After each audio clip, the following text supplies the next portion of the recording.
siap, saya akan menunjuk sana, saudara, untuk melakukan teknik modifikasi cuaca. Saya akan menelisiknya eksklusif.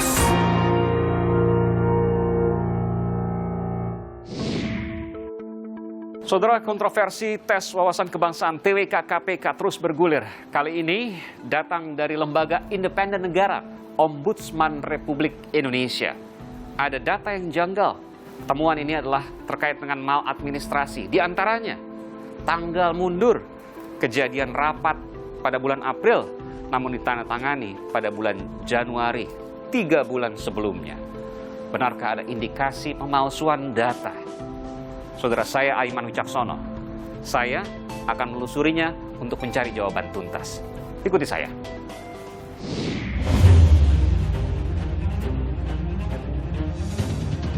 Dari temuan Ombudsman diperoleh bahwa kontrak sepak bola antara KPK dan BKN ditandatangani pada tanggal 26 April 2021, namun dibuat dengan tanggal mundur menjadi tanggal 27 Januari 2021.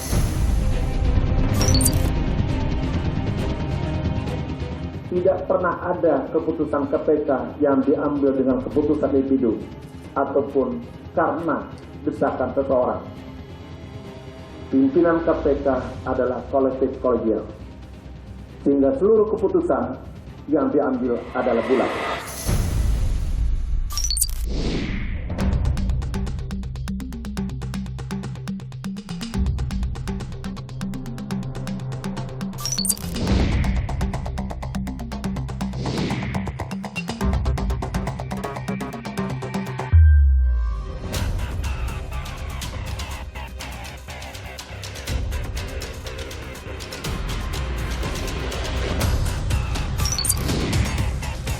Apa yang kemudian disampaikan oleh temuan Ombudsman ini ada potensi ke arah pidana. Contohnya adalah backdate.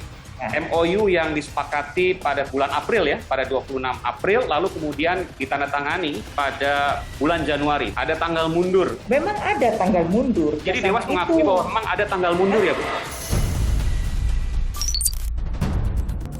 Soal MOU kesepakatan tanggal 26 April 2021, tapi ditandatangani mundur 27 Januari 2021. Di mana unsur pidananya?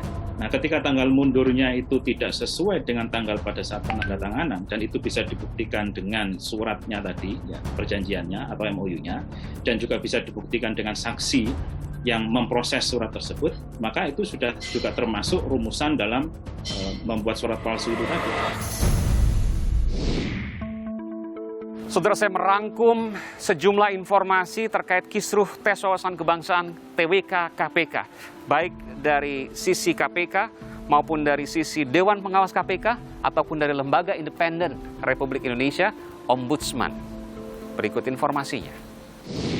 Kontrak sepak bola ini ditandatangani di bulan April tanggal 26, tetapi dimundurkan.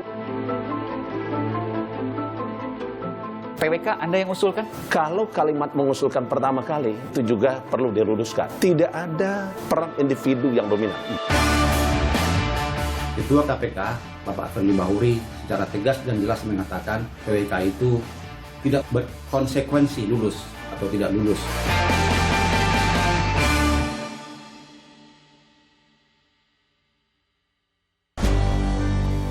Kisruh tes wawasan kebangsaan KPK belumlah usai. Babak baru kasus ini justru baru dimulai. Temuan Ombudsman RI yang jadi pemicu. Sebelumnya, 75 pegawai KPK tak lolos tes wawasan kebangsaan. Nasibnya tak menentu, menggema ancaman pemecatan. Sejumlah tanya terkait penyelenggaraan tes tak terjawab. Sementara itu, waktu bergulir. Batas akhir peralihan status pegawai semakin dekat. Sesuai surat resmi, batas akhir status pegawai KPK menjadi aparatur sipil negara ASN 30 Oktober 2021. Puluhan dari mereka yang tak lolos terancam dipecat. Dihasilkan bahwa ada 24 pegawai dari 75 tadi yang masih dimungkinkan untuk dilakukan pembinaan. Jadi sebelum diangkat menjadi ASN. Sedangkan yang 51 orang Ini kembali lagi dari asesor, itu sudah warnanya dia bilang sudah merah, ya. Dan ya tidak memungkinkan untuk dilakukan pembinaan. Belum usai soal isu pemecatan, Ombudsman RI menemukan hal baru. Ada maladministrasi dalam tes TWK KPK. 3 temuan Ombudsman RI atas TWK KPK menyita perhatian publik. Pertama, Ombudsman menemukan terjadi maladministrasi berupa penyimpangan prosedur dan penyalahgunaan wewenang. Pasal tentang tes wawasan kebangsaan disisipkan di rapat-rapat terakhir dan informasi ini tak disampaikan pada para pegawai KPK. Kedua, Ombudsman menemukan adanya backdate alias tanda tangan mundur dalam dokumen nota kesepahaman MOU pelaksanaan TWK. MOU dilakukan pada 26 April 2021, tapi tanda tangan dimundurkan 3 bulan menjadi 27 Januari 2021. Sementara tes KPK dilaksanakan diantaranya yakni pada 9 Maret 2021. Selanjutnya terkait dengan penetapan hasil tes, dalam putusan Mahkamah Konstitusi tahun 2019 menyebut peralihan status ASN tidak boleh merugikan hak pegawai KPK. Sementara peraturan KPK nomor 1 tahun 2021 tidak memuat konsekuensi apapun pasca TWK KPK.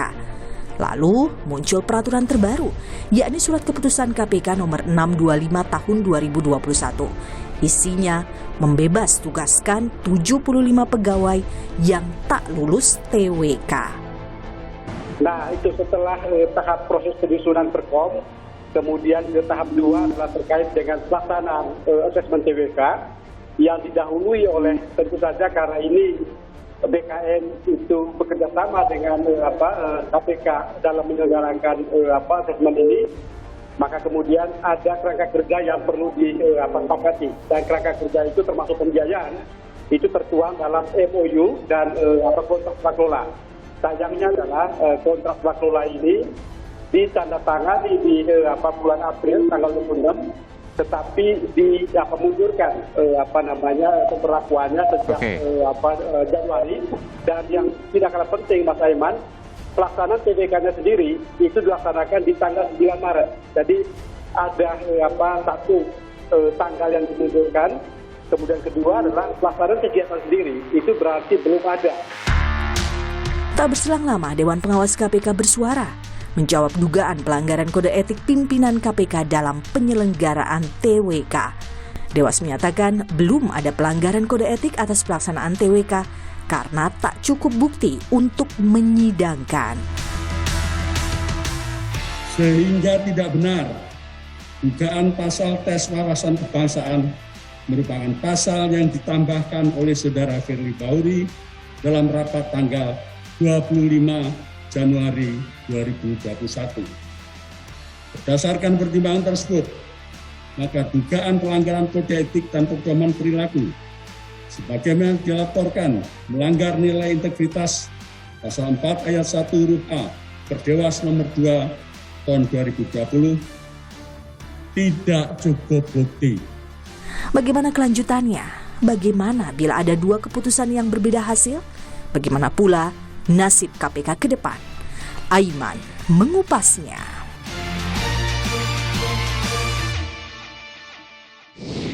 Saudara, ada 3 temuan Ombudsman Republik Indonesia yang menjadi hal yang mencengangkan terkait dengan pelaksanaan tes wawasan kebangsaan KPK. Saya ingin menyoroti salah satunya, ya ini backdate atau tanda tangan yang mundur. Ada MOU atau Memorandum of Understanding, kesepakatan yang dilakukan pada 26 April 2021. Namun, kesepakatan itu ditandatangani seolah-olah berada pada 27 Januari 2021, mundur 3 bulan. Ini hasil temuan dari Ombudsman Republik Indonesia. Dan para pejabat yang menandatangani itu juga tidak hadir, karena sesungguhnya kejadiannya ada di bulan April. Ini tentu memunculkan pertanyaan, saudara, ada apa? Kenapa kemudian ada tanggal mundur? Benarkah ada tanggal mundur tersebut? Apakah semua ini ada indikasi tindak pidana di dalamnya? Tentu ini masih perjalanan panjang untuk menyelidikinya. Ada pula, saudara, informasi terkait dengan tes wawasan kebangsaan. Saya sempat mewawancarai Ketua KPK, Firly Bahuri. terkait dengan siapa yang pertama kali mengusulkan tes wawasan kebangsaan. Apakah benar seorang ketua KPK, Firly Bahuri? Saudara, berikut saya tampilkan wawancara saya eksklusif dengan ketua KPK, Firly Bahuri. Saya ingin langsung bertanya soal tes wawasan kebangsaan. TWK Anda yang usulkan? Kalau kalimat mengusulkan pertama kali, tentu itu juga perlu diluruskan. Oke. Karena pembahasan tes wawasan kebangsaan itu adalah hasil koordinasi, kerjasama, dan komunikasi dengan kementerian lembaga. Artinya Anda menolak mengatakan bahwa saya bukan yang mengusulkan pertama kali, tapi ini adalah tim termasuk dari lembaga-lembaga lain termasuk kementerian. Saya harus pastikan bahwa tidak ada peran individu yang dominan. Semua kita lakukan dengan cara demokratis, terbuka, transparan, dan seketika kita ambil keputusan, itulah yang kita tegakkan. Ya. Dan kemudian TWK ini menjadi isu yang terus bergulir sampai sekarang. Ya. Termasuk diantaranya ada, saya kutip dari Indonesia Leaks yang mengatakan bahwa Anda list atau daftar sebelum TWK itu ada untuk menyingkirkan orang-orang tertentu di KPK. Dan itu berasal dari Anda. Saya harus luruskan. Pegawai KPK yang mengikuti proses seleksi status jumlahnya 1.351. Sehingga tentu ada list pegawai KPK yang akan berproses menjadi ASN. Dan 1.351 ini diserahkan kepada pihak yang menyelenggarakan tes wawasan kebangsaan. Selanjutnya BKN dan asesor melaksanakan sesuai dengan syarat, kriteria, prosedur, mekanisme. Dan itu hasilnya adalah 1.274 memenuhi syarat untuk menjadi ASN dan 75 tidak memenuhi syarat untuk menjadi ASN. Jadi saya harus pastikan tidak ada ruang bagi seseorang untuk menyampaikan list siapa yang harus lulus, siapa yang tidak lulus. Karena tes wawasan kebangsaan itu sepenuhnya dilaksanakan oleh badan profesional BKN beserta tim asesor. Jadi kalau ada informasi bahwa ada salah satu pimpinan KPK yang berbincang dengan beberapa orang yang ternyata belakangan tidak lulus, bahwa Anda ditandai-tandai, Anda mengatakan itu pasti tidak benar?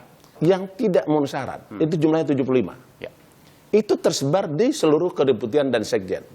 Jadi tidak memungkinkan bagi kami, bagi seluruh pejabat, pimpinan, memiliki ruang untuk menitipkan seseorang supaya tidak lulus. Itu tidak mungkin. Saudara, saya akan segera kembali dengan mewawancarai salah satu anggota Dewan Pengawas KPK. Ia adalah hakim senior bernama Albertinaho. Sesaat lagi. Apa yang kemudian disampaikan oleh temuan Ombudsman ini ada tanggal mundur untuk menentukan anggaran dan lain sebagainya. Ini kan punya potensi pidana. Apakah ini akan ditindaklanjuti oleh Dewas atau tidak? Memang ada tanggal mundur kalau kita melihat perjanjian kerjasama. Jadi Dewas mengakui bahwa memang ada tanggal mundur ya, Bu? Saya akan melisiknya eksklusif